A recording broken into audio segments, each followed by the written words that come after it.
గురుగారు, ఈ వారం కర్కాటక రాశి వారికి ఎలా ఉండబోతోంది? కర్కాటక రాశి వారికి 3 గ్రహాలు యోగిస్తున్నాయండి. రవి, బుధ, కుజులు 6వ రాశిలో యోగిస్తున్నారు. అదృష్టకాలం కొనసాగుతుంది. శ్రేష్టమైన ఫలితాలు సాధిస్తారు. నిండైన ఆత్మవిశ్వాసంతో ముందుకు సాగండి. ఫలితాలు బాగుంటాయి. ఉద్యోగంలో ఉన్నత స్థితి గోచరిస్తోంది. అధికారులు ప్రసన్నులవుతారు. తోటివారి నుండి తగినంత గుర్తింపు లభిస్తుంది. గౌరవ మర్యాదలు పెరుగుతాయి. 10 మందికి సహాయం చేసే విధంగా మీ పనులు ఉంటాయి. శత్రువులు మిత్రులవుతారు. న్యాయపరమైన విషయాల్లో మేలు జరుగుతుంది.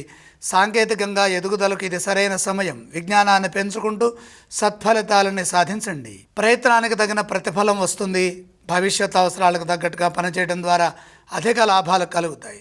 పెట్టుబడులు లాభాన్ని ఇస్తాయి. బుద్ధిబలం విశేషంగా ఈ వారంలో సహకరిస్తున్న కారణం చేత వ్యాపారంలో సానుకూల వాతావరణం గోచరిస్తుంది. తోటివారి నుండి పరిపూర్ణమైన సహాయం అందుతుంది. అభీష్ట సిద్ధి కలుగుతుంది. మీ నుండి కూడా కొందరికి సహాయం అందుతుంది. ధైర్యంగా, ఉత్సాహంగా, ధర్మబద్ధంగా ముందుకు సాగి లక్ష్యాలను పూర్తి చేయండి. ఆశించిన ఫలితాలు వారం మధ్యలోనే సిద్ధిస్తాయి. కర్కాటక రాశి వారు ఎటువంటి స్తోత్రాలను పఠిస్తే బాగుంటుంది? కర్కాటక రాశి వారు మహాలక్ష్మి అమ్మవారిని స్మరించడం మంచిది. వారు ఏ దేవతలను ఆరాధించాలి? 6వ రాశిలో 3 గ్రహాలు యోగిస్తున్నాయి కాబట్టి ధర్మబద్ధంగా ముందుకు సాగటం కోసమై లక్ష్మీ మాతను సంపూర్ణంగా దర్శించండి. వారు ఎటువంటి దానాలు చేయాలి? దానాలతో పని లేదు.